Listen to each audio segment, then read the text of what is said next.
Bismillahirrahmanirrahim. Qala Rasulullah sallallahu alaihi wasallam, man qala la ilaha illallah dakhalal jannah.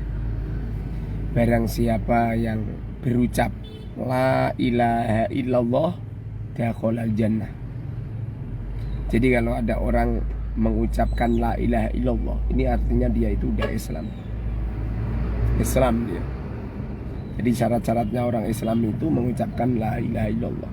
Karena tidak ada orang yang berucap la ilaha illallah kecuali bersumber dari mata hatinya. Ada sebuah ucapan al-dhahir tadulu 'alal batin. Zahir orang itu menunjukkan batinnya. Jadi maka benar yang dikatakan Rasul, man qala la ilaha illallah dakhalal jannah. Barang siapa yang membaca la ilaha illallah masuk surga. Di sini membuktikan bahwa setiap ada orang yang membaca la ilaha illallah, kita ini harus yakin kalau dia ini orang Islam. Apapun yang mereka perbuat dan apapun yang mereka lakukan, walaupun beliau ini adalah orang-orang yang ahli maksiat, apapun kemaksiatannya, kalau ada la ilaha illallah dakhalal jannah. Nyampe dulu pernah di waktu terjadi perang antara non-muslim, antara orang kafir sama orang Islam. Di waktu sahabat itu sudah bercampur dalam medan perang, ada orang kafir yang beradu perang sama sahabat. Di waktu pengen dipenggal lehernya, ditebas lehernya, ini orang kafir ini membaca la ilaha illallah, tapi sahabat ini tetap membunuhnya.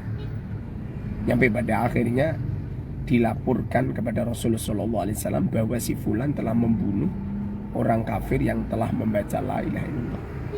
Di waktu itu orang itu kemudian dipanggil sama Rasulullah tanya, apakah engkau membunuh orang yang telah membaca la ilaha illallah? Sahabat tadi dengan tegas mengatakan, benar ya Rasul. Lalu Rasulullah pun tanya lagi dengan suara kencang, apakah engkau membunuh orang-orang ini? Kemudian sahabat menundukkan diri dan berdiam diri. Rasulullah mengatakan, bagaimana engkau mempertanggungjawabkan la ilaha illallah di hadapan Allah? Ini bukti bahwasanya setiap orang Islam yang sudah membaca la ilaha illallah itu ada jaminan dari Allah Subhanahu wa taala surga. Sehingga di sini ini hukumnya haram menyakiti mereka, menzalimi mereka, apalagi nyampe membunuh mereka. Sekarang ini banyak ya fitnah-fitnah akhir zaman, sebagaimana yang disabdakan Rasul di kitab Sahih Bukhari dan juga kitab Sahih Muslim. Kelak di akhir zaman itu akan ada beberapa kelompok yang Quran mereka lebih bagus daripada Quranmu, bacaan Quran mereka lebih bagus daripada bacaan Quranmu, sholat mereka lebih bagus daripada sholatmu, puasa mereka lebih bagus daripada sholatmu. Tapi apa kata Rasul? Quran mereka tidak pernah melewati tenggorokannya. Artinya ini hanya sekedar fantastis, hanya sekedar fantasi dhuhiriyah. Mereka dengan mudah mengkafir-kafirkan orang Islam, bahkan mereka menghalalkan darah orang Islam. Banyak kan kelompok-kelompok semacam ini. Kalau di Indonesia namanya teroris ya. Di Indonesia namanya teroris. Seumpamanya ada pergerakan Densus 88 gerak ini, itu bukan asal-asalan. Keamanan negara ini bergerak ini sudah dipikir matang-matang dengan bukti yang fakta. Saya pernah bincang-bincang sama seorang polisi dari Jakarta yang nangani tentang kriminalitas di Jakarta. Beliau mengatakan kalau ada orang sudah digerebek sama Densus 88, itu sudah valid semua, sudah uji coba semuanya. bahkan berani dibawa ke ranah hukum. Jadi kalau di Indonesia namanya teroris. Mereka-mereka yang mengatasnamakan Islam tapi menghalalkan membunuh saudara Islam. Bahkan mereka meledakkan diri, berani bom bunuh diri, meledakkan di tengah-tengah kerumunan orang Islam. Walaupun yang mereka bunuh itu adalah non-muslim, seperti meledakkan bom di tempat gereja-gereja. Rasulullah itu melarang loh untuk membunuh kepada orang-orang non-muslim yang berdamai kepada kita. Jadi orang Kristen, orang Yahudi dan lain sebagainya yang telah berdamai sama kita, yang tidak memerangi kepada kita. Kalau di kitab-kitab seperti di Safinatun Najah, makna daripada ghairul muhtaram, orang-orang yang tidak perlu dimuliakan. Di antaranya kan siapa coba? Tarikus sholat wal kafir al harbi. Kafir harbi kan, orang kafir yang merangi kepada kita. Tapi kalau orang kafirnya tidak merangi kepada kita, kafir-kafir dimi, kafir-kafir yang berdamai sama kita, kita ya wajib hukumnya menghormat kepada mereka.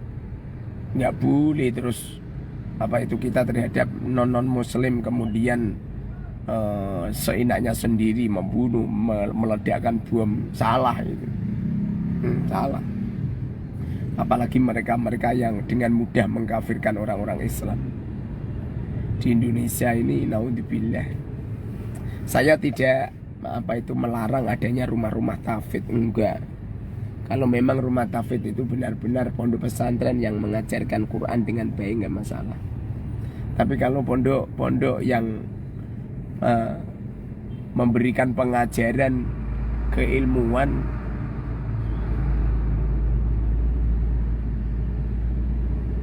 dengan dalih yang berseberangan dengan ideologi mereka, kemudian mereka mudah untuk mengkafirkan, yang tidak cocok dengan program-program mereka, aliran-aliran mereka, kemudian mengkafirkan siapapun apapun golongannya, ya salah. Walaupun kita sendiri, walaupun saya loh, walaupun muharrar, kalau sudah merasa sok paling bagus sendiri, paling baik sendiri, pondoknya paling baik sendiri, kemudian mengkafir-kafirkan kepada selain golongan kita, ya salah gitu. Sehingga kita harus hati-hati memondokkan anak itu, jangan di pondok-pondok pesantren yang pondok pesantrennya ini ideologinya, visi misinya itu nggak benar dengan kita, nggak benar dengan aturan Allah dan Rasulnya. Tadi sudah saya jelaskan bahwa di akhir zaman ini akan ada sekelompok yang Qurannya bagus, Qurannya luar biasa, Qurannya lebih bagus daripada Quran kita, sholatnya lebih khusyuk daripada sholat kita, puasanya lebih banyak daripada puasa-puasa kita. Tapi anehnya mereka begitu mudah mengkafirkan orang Islam, begitu mudah menghalalkan darah orang Islam. Semoga saja kita ini terhindar dengan fitnah-fitnah akhir zaman yang semakin mengglobal. Kasih sayang kepada umat ini tidak banyak, sangat-sangat menurun. Kesibukan mereka kelihatannya ilai kalimatillah, sedekah, amal jariah. Tapi kasih sayang kepada umat, kasih sayang kepada fuqara masakin sangat-sangat tidak ada. Ini sebuah musibah besar. Penggalian dana yang tidak untuk umat, tidak memihak kepada umat. Naudzubillah. Saat ini alhamdulillah ini operasi di jalan-jalan jarang ya, setelah gara-gara ada virus corona. Alhamdulillah. Semoga di Indonesia ini seumpamanya ada operasi polisi itu jangan mendenda uang lah, salah lah. At-ta'zir bil mal itu haram, jangan lah. Diingatkan aja masyarakat yang nggak mau pakai helm dan lain sebagainya, ya ditangkap nggak apa-apa, dibawa, tapi jangan didenda pakai uang lah. Masyarakat kita ini udah resah, jangan ditambahi resahnya. Pak polisi semuanya lah beliau mengayomi umat Insya Allah. Insya Allah nanti. Alhamdulillah ini polisi-polisinya udah bagus-bagus ini. Luar biasa. Saya berterima kasih pada Allah Subhanahu wa Ta'ala yang mentakdirkan polisi-polisi sekarang jarang operasi. Saya pernah ketangkap operasi polisi, ditanya SIM saya nggak bawa, kemudian polisinya bilang, oh ya nggak apa, anu ya, tolong nanti bawa SIM. Alhamdulillah nggak didenda. Pernah itu supir saya ini apa itu nggak bawa, melanggar marka, kemudian dibawa ke kantor polisi. Ke kantor di pinggir jalan itu loh, ke mana itu, ke pos itu loh, pos polisi. Kemudian didenda 100.000. Setelah itu saya datang ke posnya itu. Uang 100.000 yang diminta sama polisi tak jaluk lagi itu, tak rebut. Sudah disai tak cabut. Alhamdulillah.